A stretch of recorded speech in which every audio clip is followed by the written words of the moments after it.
السلام علیکم گائز، کیسے ہو آپ سب لوگ؟ امید کرتی ہوں سب لوگ ٹھیک ہوں گے۔ یہ میری شام کی چائے اور شام کی جو ورکنگ روٹین ہوتی ہے وہی ہے، گھر کے کام اور چھوٹے موٹے کام وغیرہ۔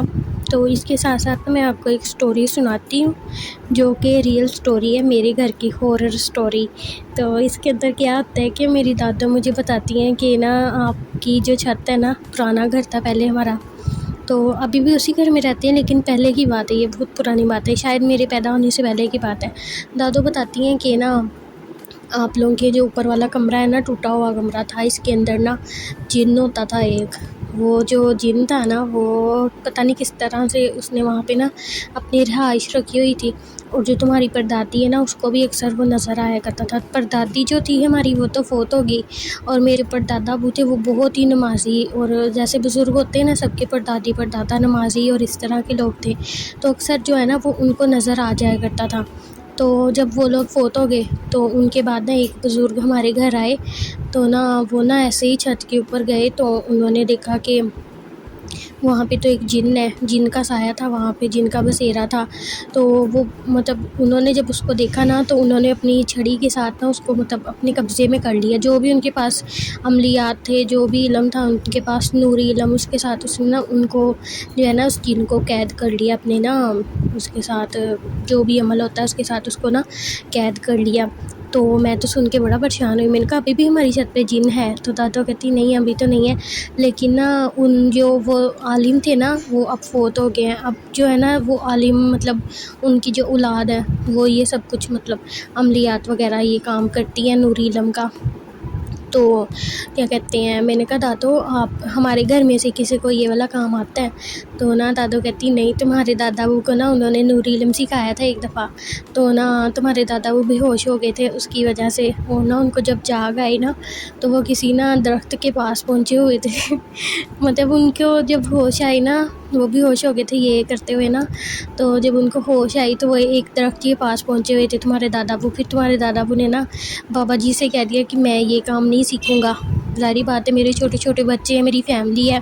اب کسی اور کا بھلا کرنے کے لیے ہم یہ کام سیکھ تو لیں، لیکن بعد میں پھر کیا ہوتا ہے کہ ہم مطلب پھنس جاتے ہیں قسم کا اس کام کے اندر۔ اب کافی لوگوں کو ضرورت پڑتی ہے کہ ہمارے بچے کے اوپر یہ ہو گیا ہے، یہ سایہ ہو گیا، یہ وہ ہو گیا ہے، یا نظر لگی ہے، جو بھی ہو گیا ہے، تو وہ کہتے ہیں کہ ہمارے بچے کو علم کر دو، کوئی مطلب اس کا دم کر دو، یہ کر دو، وہ کر دو۔ ہم ان لوگوں کی بھلائی کے لیے تو یہ کام سیکھ سکتے ہیں، لیکن اگر اسی کام سے ہمیں کوئی نقصان پہنچ جائے تو یہ کتنی عجیب مطلب دکھ والی بات ہے۔ تو نا پھر میرے دادا ابو نے یہ کام نہیں سیکھا۔ تو یہی ہے کہ اگر آپ کے گھر میں کوئی اس طرح کا مسئلہ ہو، آپ اپنے گھر میں نا سورۃ بقرہ چلاؤ، 40 دن چلاؤ اس کو، صبح شام جو ہے نا سورۃ بقرہ کی تلاوت اپنے گھر میں چلاؤ، آپ کے گھر میں ایسی کوئی بھی چیز نہیں آئے گی۔ ہاں، اور سورۃ بقرہ کی آخری جو 2 آیات ہوتی ہے نا، آمن الرسول، وہ والی آیت جو ہے نا وہ اپنے گھر میں 3 دن مطلب ڈیلی کی روٹین بنا لو، صبح کے وقت بھی پڑھو، شام کے وقت بھی 3 دفعہ پڑھو، تو آپ کے گھر میں کوئی بھی اس طرح کی چیز نہیں ہوگی۔ اور اپنے گھر میں جو ہے نا حرام کی روزی یہ نہ آنے دو، کیونکہ جن گھروں میں سود کا پیسہ یا حرام کا پیسہ آتا ہے نا تو ان کے گھر میں بھی اس طرح کی چیزیں ہوتی ہیں۔ تو اللہ تعالیٰ سب کو حلال کمائی کی توفیق دے۔ اور رہی بات نظر بد کی، تو نظر بد کے لیے وہی جو نبی پاک نے ہمیں بتایا ہے، ہمارے پیارے نبی پاک صلی اللہ علیہ وسلم نے بتایا ہے کہ آپ لوگ اپنے بچوں کو خود دم کرو۔ سورت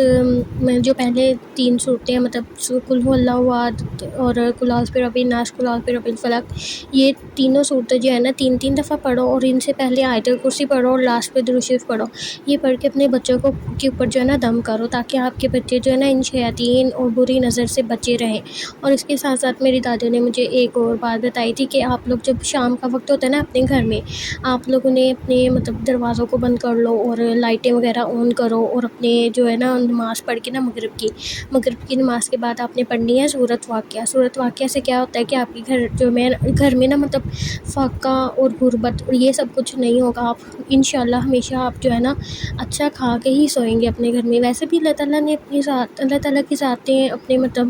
بندوں سے رزق کا وعدہ کیا ہوا ہے، اور اللہ تعالیٰ دیتے ہیں، کوئی بھی انسان بھوکا تو نہیں نہ سوتا، تو ظاہری بات ہے اللہ کا ذکر کرنے والا کیسے بھوکا سو سکتا ہے۔ تو یہ ضرور پڑھا کریں۔ صبح کے وقت فجر کی نماز کے بعد سورہ یاسین، رات کے وقت عشاء کے وقت جو ہے آپ لوگ سورۃ ملک پڑھا کریں، یہ جہنم قبر کے عذاب سے بچاتی ہے، قبر میں نور پیدا کرتی ہے سورۃ ملک، ٹھیک ہے، یہ عشاء کے بعد پڑھا کریں۔ اور جو ہے کیا کہتے ہیں مغرب کے بعد سورۃ واقعہ پڑھا کریں، یہ بہت ہی اچھی صورتیں ہیں۔ اور اگر کسی مطلب آپ لوگ چاہتے ہیں کہ آپ کے گھر میں اچھے آپ کے تعلقات سب کے ساتھ اچھے رہیں، سورۃ رحمان پڑھا کریں۔ عصر کے بعد نا آپ کے مطلب لڑائی جھگڑے اور ان سب چیزوں سے محفوظ رہنے کے لیے سورۃ رحمان پڑھا کریں۔ اور بس یہی ہے آج کا ویڈیو میرا، یہ میں کھانا کھا رہی تھی لاسٹ پہ رات کے وقت بیٹھ کر، اور یہ اچھی باتوں کے ساتھ میں اس وجہ سے آپ لوگوں کے ساتھ کرتی ہوں کہ اچھی بات پھیلانا بھی صدقہ جاریہ ہے، تو کیا پتہ میری ان باتوں کی وجہ سے آپ لوگوں کو کافی نالج مل گیا ہو، کافی علم میں اضافہ ہوا ہو، کیا پتہ اللہ تعالیٰ آپ کو اسی کے صدقے میں جو ہے ان باتوں کی وجہ سے ہی آپ کو اچھی زندگی دے دے۔